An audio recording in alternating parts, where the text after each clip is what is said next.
نحمدہ ونصلی ونسلم علی رسولہ الکریم اما بعد۔ حضرت مولانا اشرف علی صاحب تھانوی رحمۃ اللہ علیہ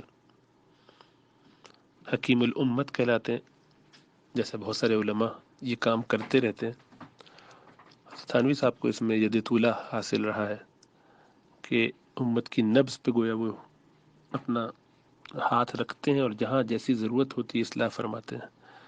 بلکہ اگر میں اپنے دل کی بات کہوں تو میرے حساب سے اصلاح معاشرہ کے لیے جس قدر خدمات حضرت تھانوی صاحب کی ہیں، شاید ہی کسی نے اس کو موضوع بنا کر اتنا تفصیل سے، اتنا زیادہ اور اتنے اہتمام سے لکھا ہے۔ چنانچہ اخلاقیات پہ، معاملات کے حوالے سے ان کا اہتمام اس قدر زیادہ ہے کہ بعض اوقات وہ بہت شدید محسوس ہوتا ہے۔ چنانچہ آپ کا معاملہ یہ تھا، اپنے ذاتی معاملات میں بھی، لوگوں کے ساتھ ڈیلنگ میں بھی، دو بیویوں کے حوالے سے بھی، اور بھی ہر معاملے میں اس قدر اہتمام فرماتے تھے کہ مثلا اگر کسی نے خط لکھا اور اس میں تحریر ذرا شکستہ ہے اور اہتمام نہیں کیا صاف لکھنے کا، تو فرماتے تھے یہ بھی دوسرے مومن کو تکلیف دینا ہے اور اس سے بھی بچنا چاہیے۔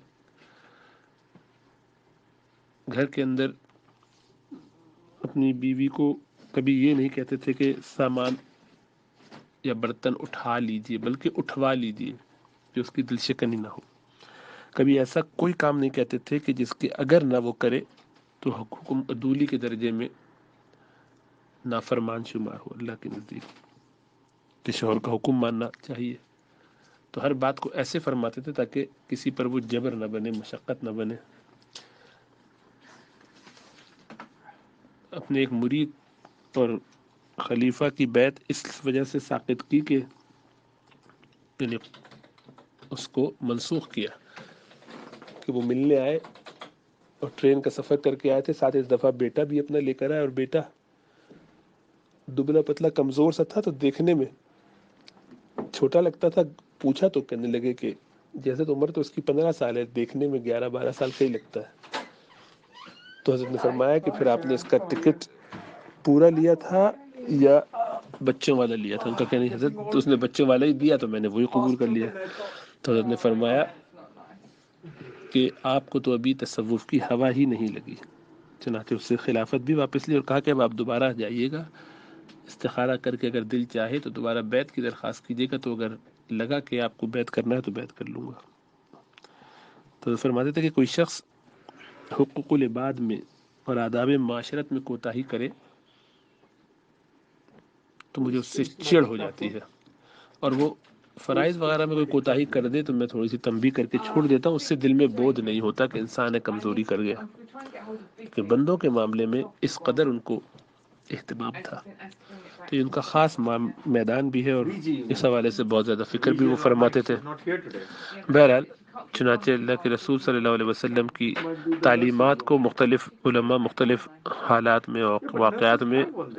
چیزوں کو تفصیل سے بیان کیا کرتے ہیں، تو اسی طرح کی خدمت یہ بھی ہے حضرت تھانوی صاحب کی طرف سے،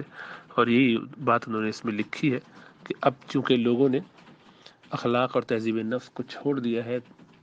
اور ایک درجے میں گویا جو خواص جانتے بھی ہیں وہ بھی اس کو یا تو جان بوجھ کے چھوڑ دیتے ہیں، ترک کر دیتے ہیں، مطروح کے معنی پھینک دیتے ہیں، محذوف کے معنی انہوں نے تو حذف کر دیا ہے، اپنی زندگی سے نکال دیا ہے، اس لیے اس پر تنبیہ کی زیادہ ضرورت ہوتی ہے۔ تو وہ جو نقطہ کل بیان کیا تھا کہ کتابوں کی ضرورت اب بھی اس لیے رہتی ہے کہ ہر زمانے میں یہ کام علمی طور پر ہو، وہی جس طرح وعظ و نصیحت کی ضرورت ہوتی ہے،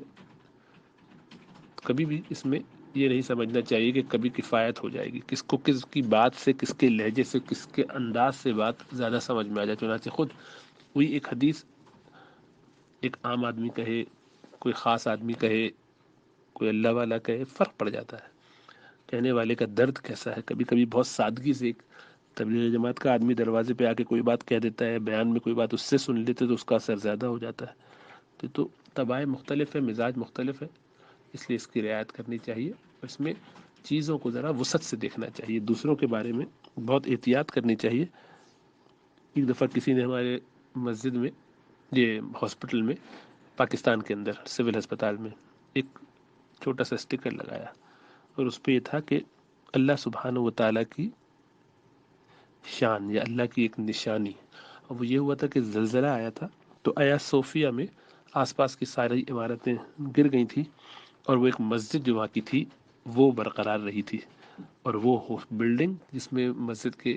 ائمہ اور اساتذہ وغیرہ رہا کرتے تھے، طلبہ رہتے تھے، تو وہ یہ دو جگہیں بچ گئی تھی، دو بلڈنگیں، باقی آس پاس سب گر گیا تھا. یہ غالباً 1997-98 کے قریب کی بات ہے. تو اس کا یہ پوسٹر تھا، تو میں نے اس کو وارڈ میں اپنے لگایا. تو ایک صاحب نے آ کے اس پہ یہ بات کی کہ یہ عجیب بات آپ نے لگائی ہے، اس کو آپ کہہ رہے ہیں کہ اللہ سبحانہ و تعالیٰ کی، یعنی ودین صاحب کا پوسٹر تھا جنہوں نے پبلش کیا تھا، اس پہ یہ لکھا ہوا تھا کہ اللہ کی قدرت کا ایک شاہکار. تو انہوں نے نقد کیا کہ ڈاکٹر صاحب یہ تو بہت معمولی کام ہے اللہ کے لیے، اس کو آپ شاہکار کہہ رہے ہیں. میں نے کہا چیزوں کو ہمیشہ بہت زیادہ حساب کتاب سے نہیں دیکھا جاتا. آپ کے لیے بہت معمولی بات ہو سکتی ہے، لیکن کسی شخص کے لیے اسی سے کایا پلٹا جا سکتا ہے. کسی غیر مسلم کے لیے، کسی مسلم کے لیے، کسی کے لیے بھی یہ ہو سکتا ہے کہ وہ یہ دیکھے اور اس کے دل میں اس سے اللہ کی محبت پیدا ہو جائے. کس کے انداز میں، کس کے طریقے میں کیا بات ہے، یہ فرق ہے. اسی لیے وہ اللہ کے رسول صلی اللہ علیہ وسلم کی حدیث جو مختلف عنوانات سے اتنی دفعہ آئی ہے کہ تقریباً تواتر کو پہنچتی ہے کہ نضر اللہ امرأ سمع مقالتی، کہ اللہ سبحانہ و تعالیٰ تر و تازہ رکھے اس شخص کو کہ جو میری کوئی بات سنے اور پھر اس کو آگے پہنچائے. کہ اکثر ایسا ہوتا ہے کہ جو لوگ اس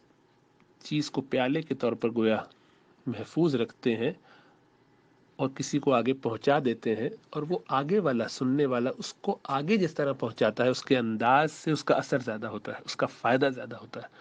یہ تو یاد رکھ لیتا ہے لیکن اس سے فقہ نکالنے کا کام دوسرا والا زیادہ اچھا کر سکتا ہے. یہ محفوظ کر کے اس تک پہنچا دیتا ہے. تو اللہ فرماتے ہیں کہ اللہ اس شخص کو، رسول اللہ صلی اللہ علیہ وسلم فرماتے ہیں کہ اللہ اس شخص کو تر و تازہ رکھے کہ جو میری اس بات کو محفوظ کر لے اور پھر آگے پہنچا دے. تو جس کو پہنچایا ہوتا ہے وہ اس سے زیادہ افقاہ ہوتا ہے اور اس سے ایسے سے موتی نکالتا ہے، جیسا کہ ہوا کہ محدثین نے احادیث کو جمع کیا اور فقہا نے اس سے خوب قیمتی جواہر اور موتی نکالے. اور اس لیے یہ بڑا مشہور واقعہ ہے کہ خود امام شعبی وغیرہ سے، امام ابو حنیفہ اعمش وغیرہ سے، جو بڑے بڑے محدثین ہیں، امام ابو حنیفہ رحمۃ اللہ علیہ ان کی مجلس میں بیٹھے ہیں، کوئی سوال ہوا تو آپس میں چل رہا تھا ڈسکشن، تو کوئی حدیث ان کے ذہن میں نہ آئی تو انہوں نے کہا کہ نعمان آپ کے ذہن میں کوئی بات آ رہی ہو؟ تو انہوں نے کہا کہ